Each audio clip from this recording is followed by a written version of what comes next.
Oh, right, the attendees is filling up, I can see. Hello, welcome everybody. We shall just give it a few moments and then we'll make a start.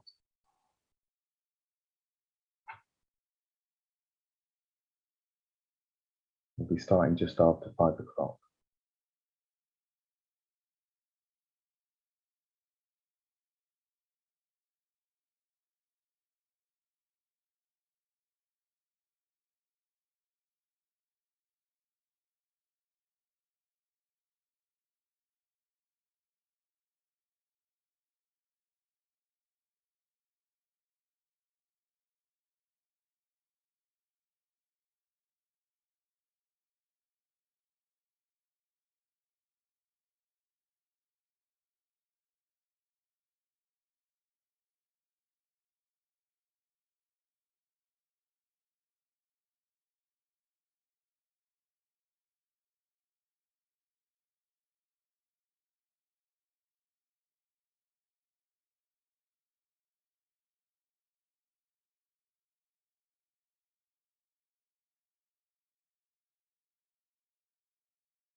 Okay, welcome everybody. We'll just give it another couple of moments and we shall make a start fairly soon. Welcome to this evening's Post-16 Zoom.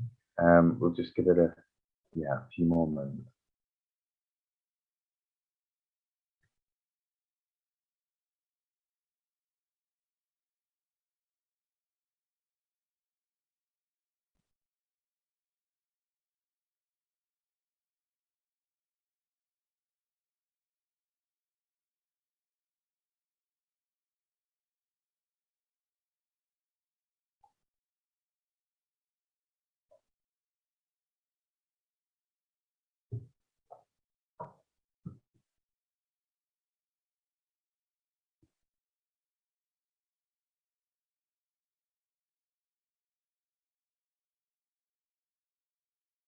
Okay, and welcome everybody to this evening's Post-16 members Zoom call. I hope you're all safe and well, not getting too caught up in the fuel crisis that's unfolding at the moment.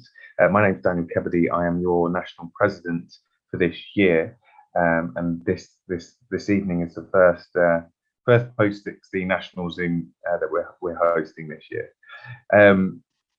Tonight we have speaking Sarah Lyons, the NEU Health and Safety Officer, Duncan Blackie, your elected executive member for Post-16, and Norman Crowe, the national official for Post-16. So welcome. I'm broadcasting actually from Labour Party conference at the moment. That's where I am, along with other national officers. And we have been putting forward our agenda for education in fringes and so on. And we will be at the Conservative Party conference next week doing the exact same. But that is enough for me. I shall hand you over to our first speaker. After each speaker, there will be an opportunity for you to ask questions in the Q&A. So do feel free to write those in. And then she'll finish after hearing all three. So our first speaker speaking really on the COVID-19 pandemic is Sarah. Obviously the vast majority of restrictions have been lifted, but COVID-19 is still very much in our communities. So, you know, as our colleagues, we should be taking necessary steps to keep our students and our communities and our colleagues safe. We have, the joint union advised with the NEU, GMB, Unison and Unite, and that's been updated along with new guidance on ventilation. However, I shall pass you over to Sarah. So welcome, Sarah. Thanks, Daniel. And yeah, as you say, the COVID crisis isn't over yet. I'm going to talk a bit about our most up-to-date guidance and put that in the current context of the situation affecting schools and colleges. And as I mentioned, various bits of guidance, my colleagues are going to post those in the chat if you want to have a look at them. And also, if we've got time, I'd like to hear your views about what's happening in your colleges. You know, for example, whether COVID is still being taken seriously, is our guidance being followed? Are there issues around the vaccination programme? Are masks still being worn at all? Have you started to receive your carbon dioxide monitors? Things like that. So please do post about that in the chat. So if we go back to the end of August, SAGE was warning then that it was highly likely that big increases would be seen across education after schools and colleges returned, and that would happen by the end of September. As far as schools are concerned, rates are soaring, particularly in areas like Leicestershire, which went back about 10 days before the rest. And as far as schools are concerned, in terms of absences, over 122,000 pupils were off last week with a confirmed or suspected case. So disruption remains significant there. I'm not sure what the situation is for colleges, but looking at the latest stats, it looks slightly better than it does for schools. But if I'm wrong on that, then please do put me right. So looking at the latest, and that's 18th of September, ONS stats for year 12 up to age 24, the rates seem to be going down. So as of 18th of September, 1.3% of students were testing positive, and that compares to just over 3% for school years 7 to 11, and that must surely be the impact of the vaccination programme. And the government message has been, let's get rid of nearly all the mitigations and reduce educational disruption that way. And what we've been saying is, however you try and spin it, it's not relaxing restrictions that's going to transform students' experience for the better. It's preventing spread in a way which doesn't disrupt education that will have that effect. So that's a fundamental difference. And if you look at the operational guidance for sixth forms and FE, it's pretty much the same as that for schools. In other words, quite minimal. So at the end of August, we updated 2 of our key safety documents, the Joint Union Checklist, which Daniel just referred to, and also guidance for staff at greater risk. And we also published a new guide on ventilation, which I'll talk to you about. And all that guidance was joint with Unison, Unite and GMB. So as I said, the government guidance is very weak. Most of the mitigations have gone, including mask wearing, which they positively advise against, as well as bubbles and social distancing. Students who are close contacts no longer have to isolate in the same way that fully vaccinated adults don't. And there's going to be very little contact tracing in schools and colleges. Those staff who aren't vaccinated do still have to isolate if they're a close contact of a positive case. I don't know if this is causing tensions in colleges because staff who are fully vaccinated, between those who are fully vaccinated and those who aren't, according to the official advice, if you can't be vaccinated for medical reasons, you don't have to isolate if you're a close contact, whereas those who choose not to be vaccinated do have to isolate. So we thought this was a bizarre anomaly. So in our guidance, we say that those who can't be vaccinated for medical reasons should also be encouraged to isolate if they're a close contact, in the same way as those who aren't vaccinated still have to isolate. So everyone wants to keep students in education as far as we can. And Kevin and Mary are clear that that should be our message too.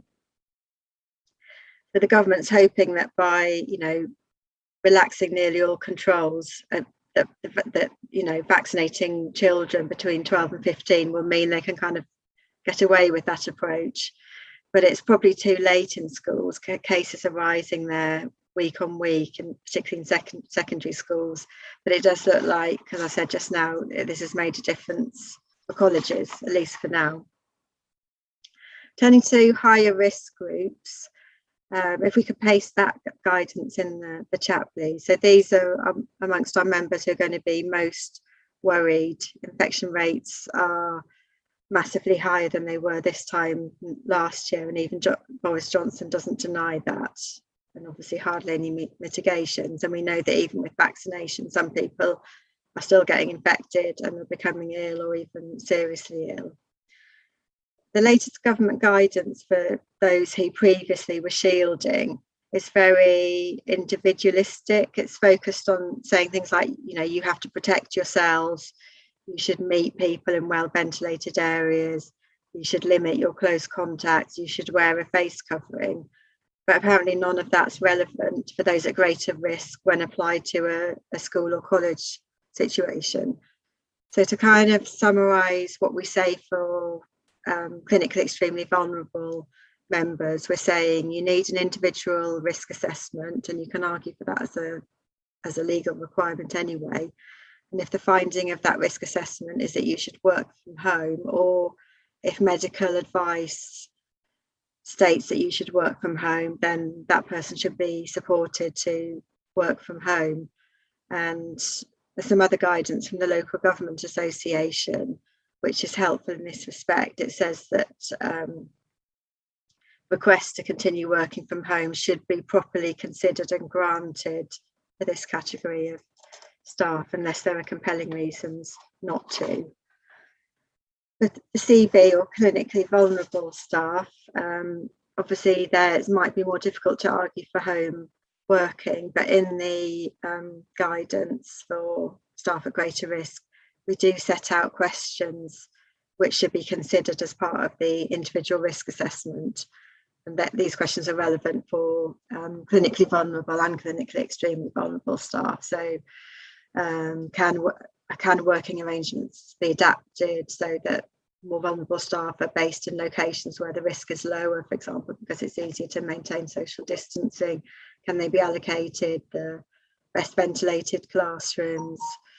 Will students in the older students, secondary level students who are in close contact with such staff in a classroom, be instructed to wear a face covering if that makes the staff member feel more reassured and comfortable, even if there isn't a policy across the college or school for that in other areas? And will the college encourage all staff and students to undertake twice weekly lateral flow testing? So there's various questions which we suggest should be considered as part of any individual risk assessment. And if you turning now to pregnant staff, the official guidance is actually quite helpful there, and it's linked to in our guidance.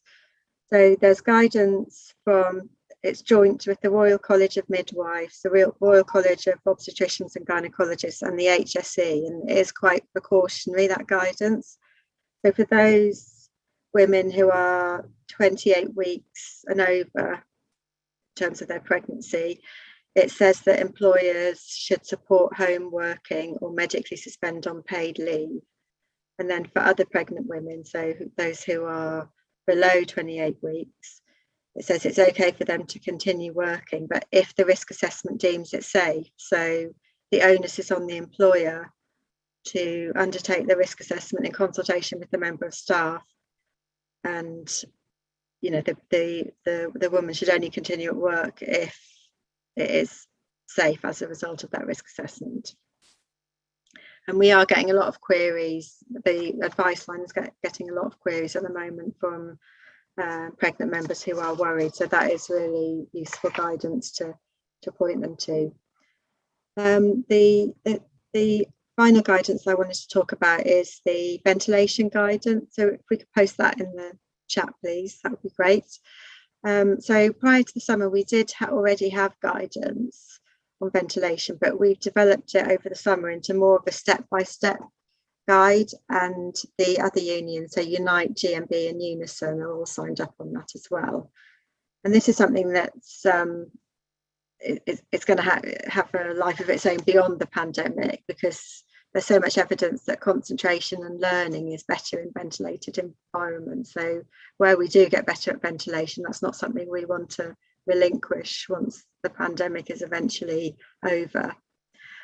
You probably heard towards the end of the summer break, there was an announcement for the government about provision of carbon dioxide monitors to schools and colleges.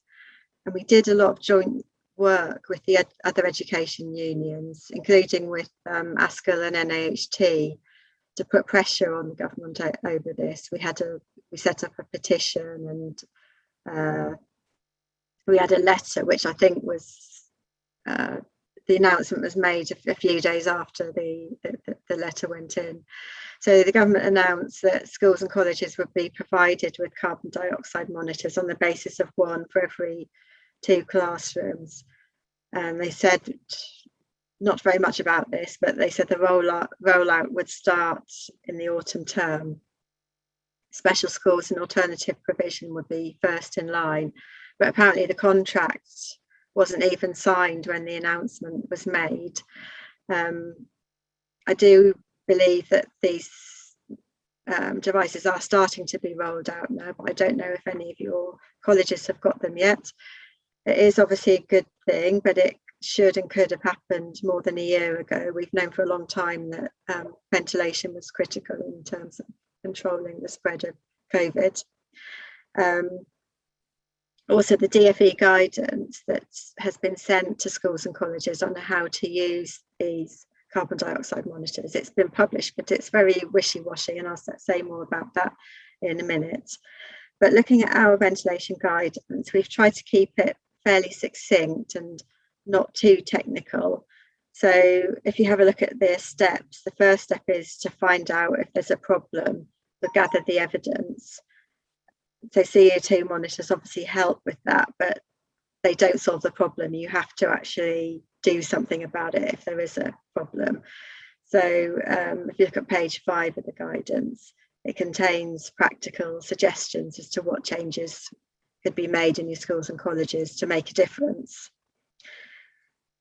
And then if none of those, I mean, one of the principles of health and safety is that you try to improve matters at source, rather than kind of bringing in sort of mitigations like PPE or air filtering devices. But if none of the measures that we're suggesting works, then the next thing to think about is whether you can bring in what these devices called HEPA filters, which basically involve taking the bad stuff out of the air. So there's nothing harmful about that. What you do need to be wary of is initiatives which might involve chemicals such as ozone. I don't know if you read in the press a couple of weeks ago that the Welsh government was apparently about to bring in these ozone cleaning machines into classrooms, and you know, there was a lot of concern about that because ozone is a carcinogen, and the guidance under which these machines would have to be operated was very strict, and you'd have to make sure that a certain amount of time elapsed before anyone went back into a classroom. And you could just imagine the poor you know, cleaners having to sort of get to grips with this. It just wasn't a runner, and after there were a lot of complaints, they kind of stepped back from that. I'll just, before I finish, talk briefly about the DfE guide on using the CO2 monitors, which I referred to just now as being inadequate. If that could be posted in the chat, please, that would be great. So when this was published a few weeks ago, as I suspected they would do, they fudged the issues in a way that's not only confusing for colleges and schools, but it sets the bar really low and kind of misses out. It kind of picks and chooses which bits of guidance to refer to. So, I mean, I'm no scientist myself, but for those who don't know how these things work, carbon dioxide concentrations are measured in parts per million. And in our guidance, we say that a consistent CO2 value of over 800 parts per million should be seen as an early indicator to increase ventilation. Now, the DfE says that they say that, but then they go on to say that action should be taken to improve ventilation where the readings are consistently higher than 1500 parts per million. So they're referring to 800 and they're referring to 1500. So I don't know what you know, school and college leaders and also our members and reps are going to make of that. And also they say there's no need to stop using a room, even if levels are higher than 1,500 parts per million, however high the levels are. So it kind of begs the question, what's the point of having these devices if the bottom line is that the DfE is advising that you can effectively ignore the findings and carry on as normal? And also this guidance, it doesn't contain any help for schools and colleges on how to improve ventilation. You know, it doesn't contain the kind of information we've got in our guide. All it says, there's a few links to other guidance documents and a reference to opening windows. So it doesn't even say really basic stuff like, you know, if windows are faulty and you can't open them, then you should get those fixed. And they're also selective about which bits of HSE guidance they quote. So one of the most helpful things that the HSE or Health and Safety Executive says is that where there is continuous talking or singing or high levels of physical activity, such as dancing, playing sports or exercising, providing ventilation sufficient to keep CO2 levels below 800 parts per million is recommended. So that describes classrooms, doesn't it? So that's the really key piece of advice that the HSE gives. But they don't mention that at all in the DfE guidance. So I think it's really important for our members and reps, and also, you know, school and college leaders, to understand that, you know, that's why we're saying 800 parts per million. That's why you need to argue for that. You know, we're not saying that to be awkward or to go further than what, you know, the experts say. This is about reducing transmission, and ultimately it's about avoiding disruption to education. And finally, just to give a plug for a ventilation course for health and safety reps that we're actually piloting it tomorrow with my colleague Monica, who's on the call.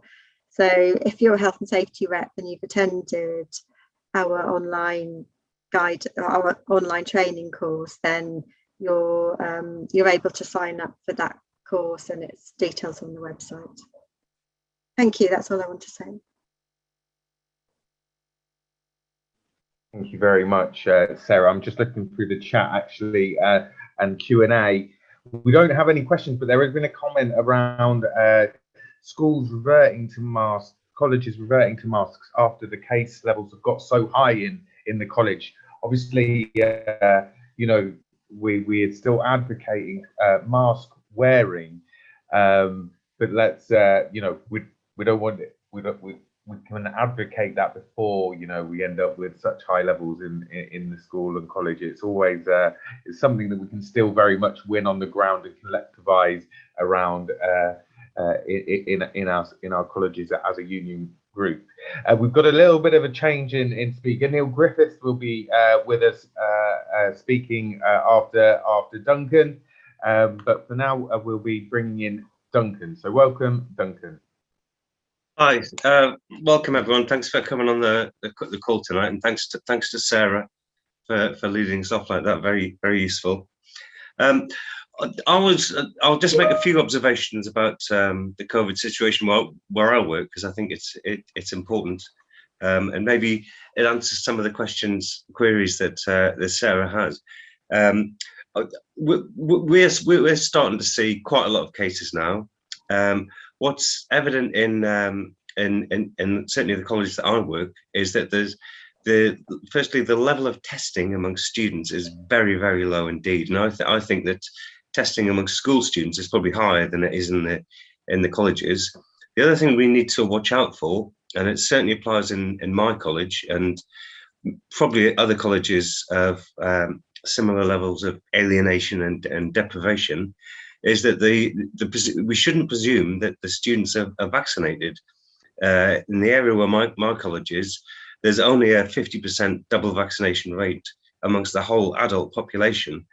So amongst 16 and 18-year-olds, I'm willing to guess it's very low indeed. So there's a lot for us still to watch out for there. Okay, but I was going to talk more generally about what we have ahead of us in the year, and I think the situation keeps reminding me. It takes me back to it. There was a seminal article, if this is the right term, in the Economist around about 2010. You'll remember 2010. That's when the Tories started on us. And the article read as follows. It basically said that the problem with British capitalism is that we pay too much for the public sector. We pay teachers and the like too much. And we need to shift that. We need to make a big shift away from taxation, away from public services. And not only that, but we actually need to remove the obstacles that have stopped us doing that in the past. And the obstacles, obviously, are the public service unions. And our job, therefore, is to take that on. And I think, actually, in the current environment we're in, with the series of crises that are unfolding around the government, that is kind of written large. So, you know, we see it in terms of the burden of taxation going on national insurance, and it's very much about who's going to pay for the pandemic, with the increase in national insurance, the tax on universal credit, the pressures that will be on us via inflation, fuel price rises, and so on, all paint a picture that there's going to be a question of who's going to, where's the funding going to come for the services we need, who's going to pay for it, and most importantly for us in this union, not just in the colleges but also in the schools as well, is the whole question of will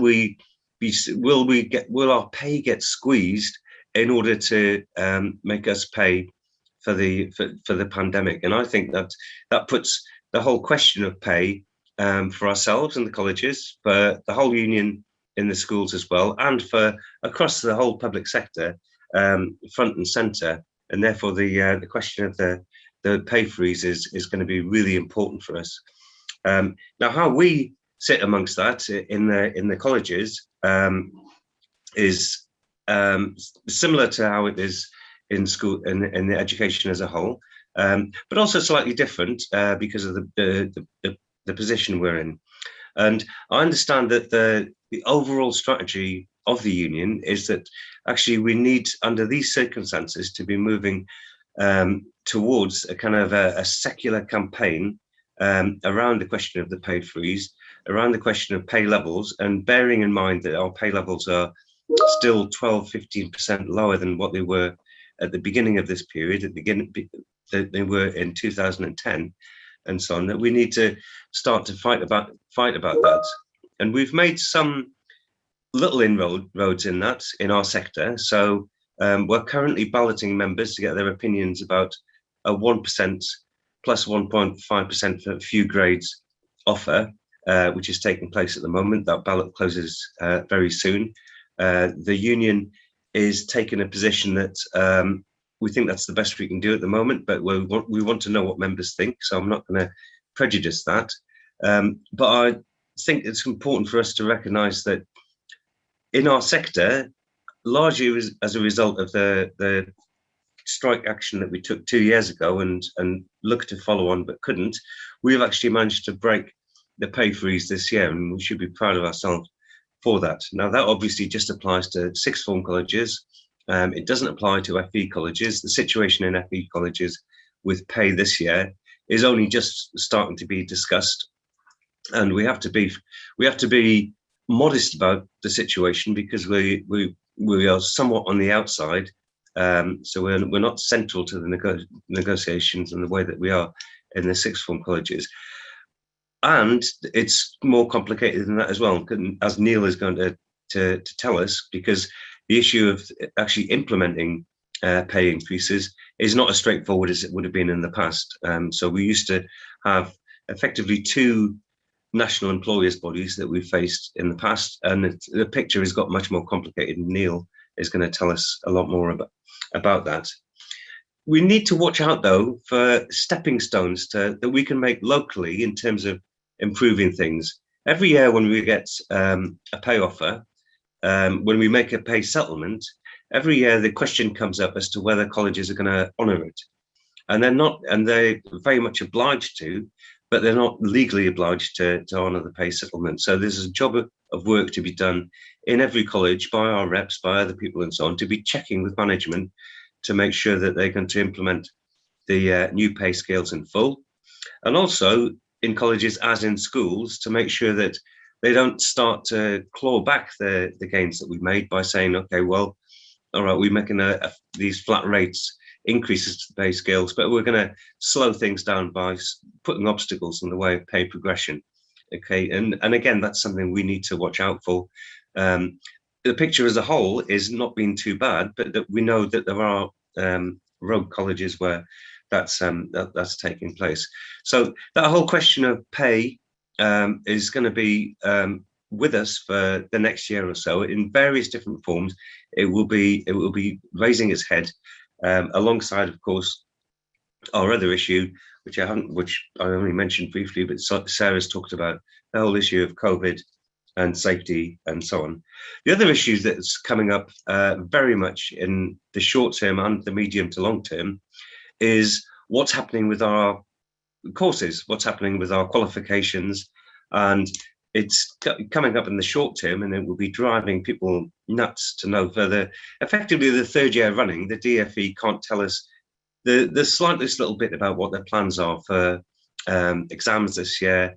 They're saying that A-levels will be streamlined somewhat in order to take account of not so much delivery time. But they've steadfastly resisted any detail, any useful detail in that. So if you're teaching A-levels or exam subjects for Btecs, for example, then it's useful to know now exactly what you should be teaching your students, and that information is not forthcoming. The bigger picture, of course, is the threatened defunding of applied general qualifications, which for our sector is a massive thing. Obviously, in the GFE colleges, the applied general Btec qualifications are central to what they do. They're not the be all and end all, but they are pretty close to that. And in a lot of our sixth form colleges as well, Btecs are very, very important indeed. In my college, Btec work is 80% of the work.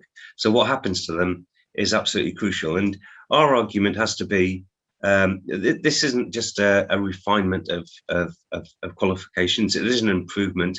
It's a wholesale attack, and it's a class attack on the ability of working class kids mainly to be able to go to college, to get their second chances at college, to be able to have an element of training for work at college, but also an element of general education in the way that is taken for granted in school sixth forms. And that's what the applied general qualifications represent, the ability for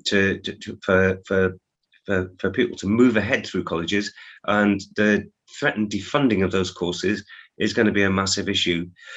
I get the impression from listening to my management, who are echoing what the SFCA and the AOC are saying, is that they are wanting to wage a campaign. So they've got a petition, for example, at the moment. They are lobbying MPs and doing that kind of thing on the one hand. And on the other hand, they have this ethos that, well, we have to prepare for the worst, and therefore we'll go ahead and make our colleges fit in the post-Btec world. And I don't think that's going to be good enough. I think that the threatened loss of Btecs is it's not. I think it's not exaggerating for some of our sixth form colleges to say it might be an existential crisis, because it actually undercuts. It takes away the rationale for some of our colleges, and will therefore be a big thing. And so I'm not making any promises, but I think we need to look out for the future. Starting sometime maybe this year, that we have to have quite a sharp campaign. Be prepared to fight for the qualifications, up to and including a campaign of action if need be, in order to defend that. I think that's really important. The last thing that I want to mention, to make sure that we do get mention of before we open up to questions and hand over to Neil and broaden out the discussion and so on, is that we have a very important dispute taking place, continuing to take place at Shrewsbury College. There are many dimensions to this dispute, and a lot of people will have heard parts of it and so on. But the most important issue at the moment is that one of our reps at the college has now been sacked, and I think that last sentence should actually send a shiver down the spine of everyone is here. So one of our reps, an NEU rep at a college who's been fighting over conditions and so on there, has been sacked on spurious charges, and we should all think that we could be a hair's breadth away from that. Okay. On the plus side, there is the members at Shrewsbury have fought a magnificent campaign for his reinstatement, and are calling for more support nationally. Most importantly, on the 9th of October, they're calling what's effectively becoming a national demonstration in defence of John Boken and for his reinstatement.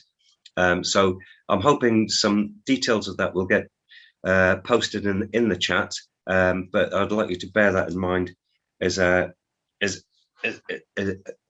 event that some of you might be able to take place in, and all of us can send something, whether it be messages of solidarity and so on, to the campaign there. Sorry, that was my penultimate issue I was going to talk about. The final thing that I'd like to talk about is that is an appeal in a way for people that are here tonight. We have a national council for this sector in the union. So the National Council is a representative body that takes delegates from each of the regions in order to steer the work of the union in the post-16 sector. There are quite a number of vacancies on that council, and I'm not going to bore you with the details of where they are and when they are and so on. But you should be aware, if you are wanting to become more involved, wanting to become more active in and steer the direction of the union in post-16, that you should look out for those vacancies. Again, there might be a posting, helpful posting of some of these details, but we will be getting to people, telling them of the details as well. So we would welcome participation. So if you haven't got round to putting yourself forward to take part in the National Council, but think it would be a good idea, then do consider it. You can join through the proper channels, but any time of the year. So it would be great to see that increase as well. Okay, so I'm going to shut up now. Hopefully there's a lot of things to think there, and I'm going to hand it back to Daniel. Thanks very much, Duncan, and absolutely correct that you're mentioning what's going down in Shrewsbury College, and we need to be all standing in solidarity with the struggle happening there. I hope to be the demonstrations and strike pickets if that's the way things go in defence of our rep. I do have a question here for you, Duncan. And it's from Graham. Do we think Btec reform will disappear along with Gavin? What are your thoughts on that? I kind of hope that would be the case, but I'm hearing, and again, this is just via my management, and again, they do have a quite close link with the AOC and the SFCA. Is that they're saying that the noises from the DFE is that no, the plan is very much still on. On the other hand, Graham, you could be correct, because this is a government. This is a government of U-turns. They're bound to be. It's bound to be a government. It's a government of chaos. Actually, it exists on chaos. Johnson, his whole personality relies on chaos existing. So it could be that they're thrown out the window. We know from any educational reform that even the ones that are kind of well considered and take their time, they take an inordinate amount of time to come through and done correctly. Those of us who are long enough in the tooth to remember Curriculum 2000, for example, or previous iterations of Btec and so on, they take a huge amount. So the idea that it's just going to be a massive dropping of 2/3 of 16 to 19 provision without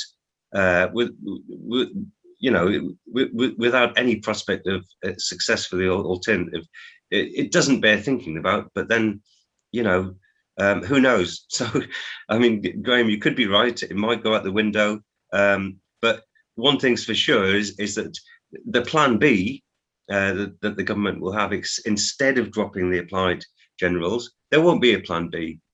So it's going to be up to us to fight for the status quo, and also, as we've done in the last 2 years, fight for a better alternative as well.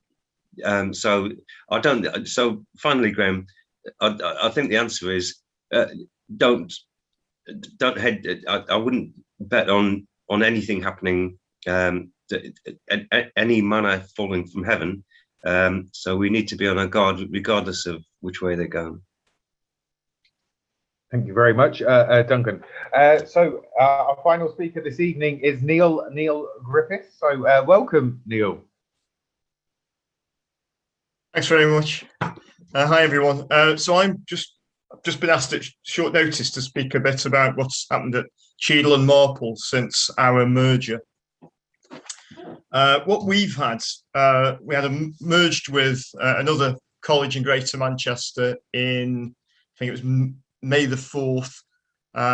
This resulted as a result of the college going insolvent in 2019, and staff found out about that through the TES website. So obviously we'd been in a rather chaotic situation for about 18 months, not knowing what the future was going to be. We had various meetings with the FE Commissioner, the Deputy FE Commissioner.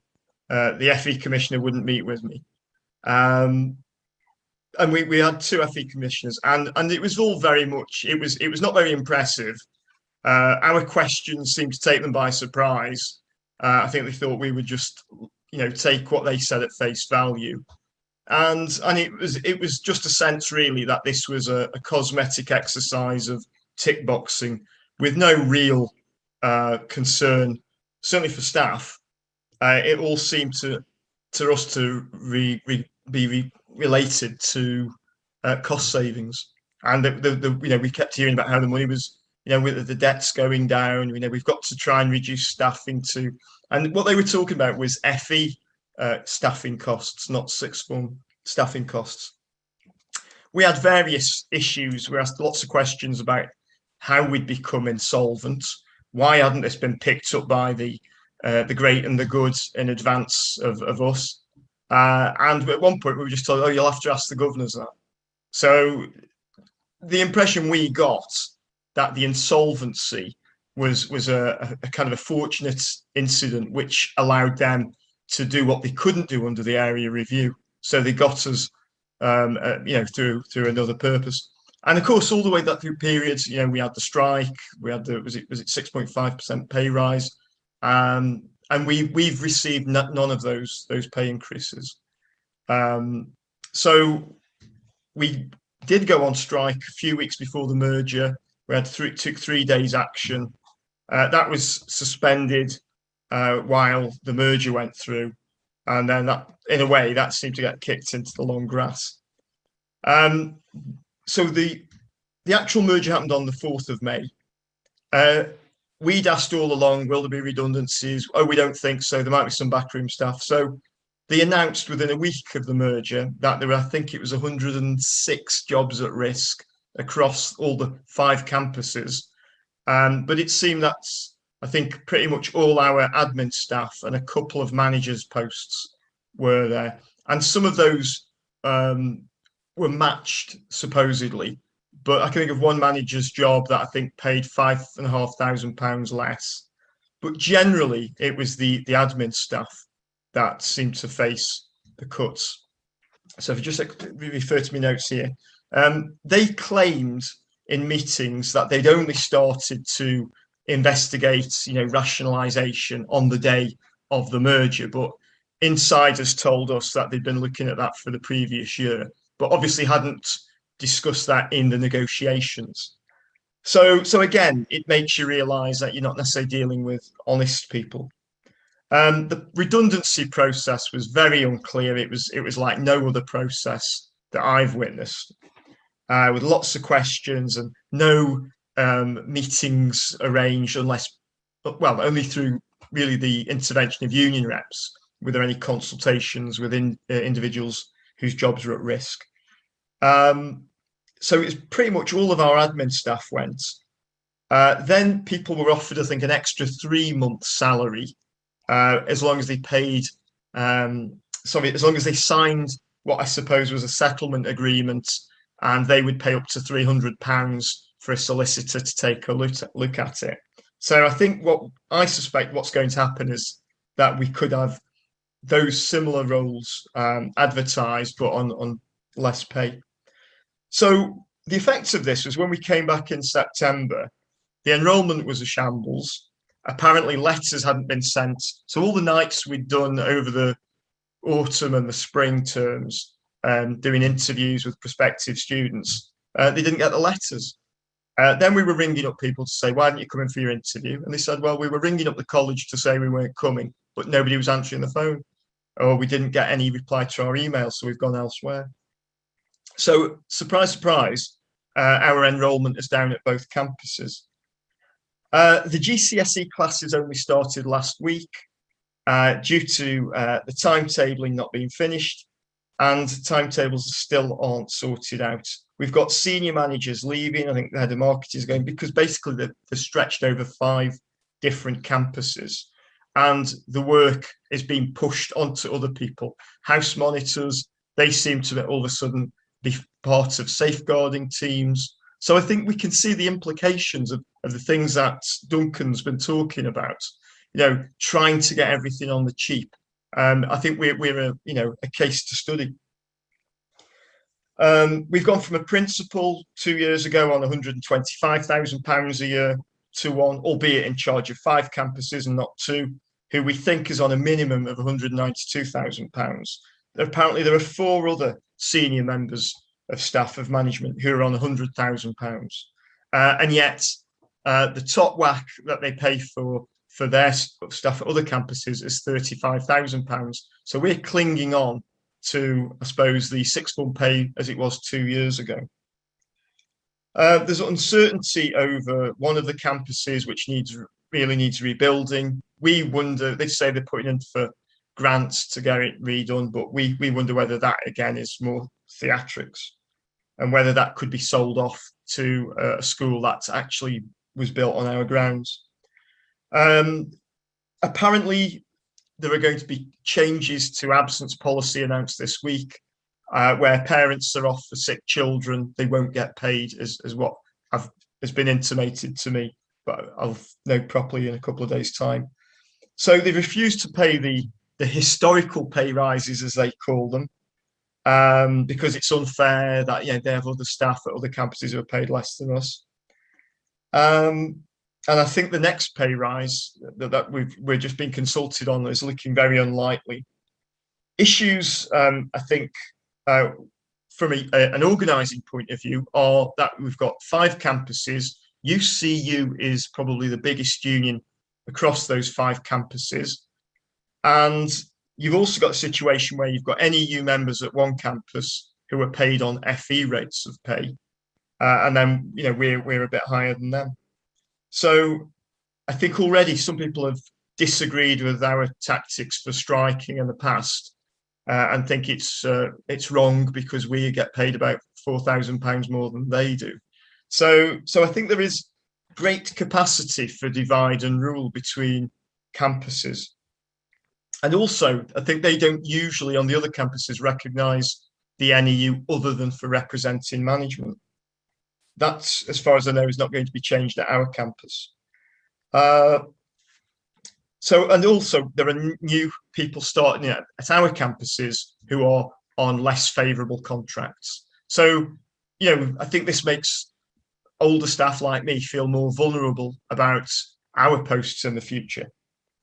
And, we're anticipating some kind of restructure to try and harmonise, to use the euphemism that we often hear. I think that's pretty much it, really, as I know so far. I think one of the other things, to just back up what Duncan's been saying about, attacks on our sector, I was allowed to go to the Sixth Form Colleges Association conference, and somebody, the minister, I think, for Post-16, spoke about the urgency for getting sixth form colleges academised, and was talking about the college in London. I can't remember what it was called now. The one where they built it unnecessarily and it chucked money at it and all lots of it, and made it sound very rosy, but she didn't refer to the cuts being made to the colleges around it. So I don't know. I hope I'm wrong about this, but I'm worried about, is there going to be an attempt to privatise parts of Post-16, and they're already trying to lower terms and conditions in the kind of way they did with British Rail back in the 90s. And that's pretty much me finished. Thank you. Well, thank you very much, Neil, and absolutely right on how we win. Really, it's about that collective organisation in our colleges at the base. So thank you very much for that contribution. We don't have any questions. I've been looking through the chat and the Q&A. We don't have any at all. So we will bring it to a close. But thank you to everybody who has spoken this evening. Thank you to everybody who has tuned in. We've got many battlegrounds, haven't we? The battleground for health and safety hasn't gone anywhere. We certainly have a new fight in the fight for decent pay and conditions with the pay freeze and so on. But the only thing that we can really do is build our union groups in our colleges, on our campuses, and that's our best line of defence. So thank you very much for your time this evening, and we shall see you soon.